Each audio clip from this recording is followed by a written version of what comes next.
Meron ako nakitang TV news report na may kamag-anak sa Australia ba yun? O inyo yun, kamag-anak? Opo, Senator.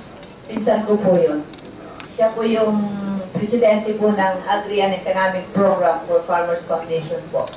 Tama naman yung sinabi niya, hindi rin niya alam naging presidente siya. Hindi po siya, wala po siyang kaalam-alam po. Sino po ang angkin dun sa pangyayari yun? Sino responsible sa pangyayari na yun?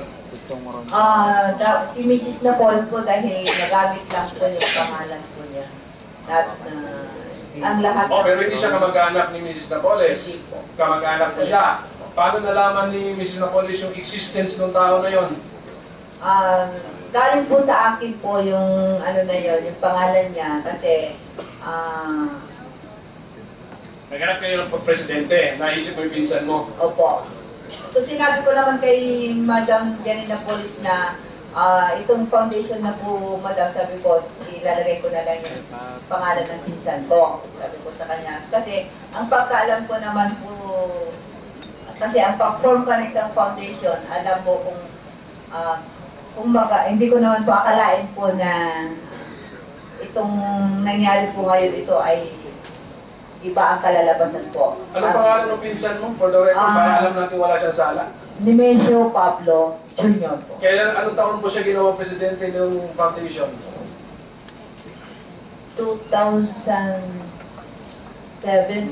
Anong pangalan po ng foundation? Agri and Economic Program for Farmers Foundation. Iba naman, 2000. Now that, for the record, under oath, Ms. Sunyas has already given us the background facts as far as this person is concerned. Ano nito pangalan niya? Nemesio Pablo Jr. Nemesio Pablo Jr. O di, siguro, Madam Secretary, yes, we are ano considering. ba, on our own initiative, can we drop him from the case? Yes, Your Honor.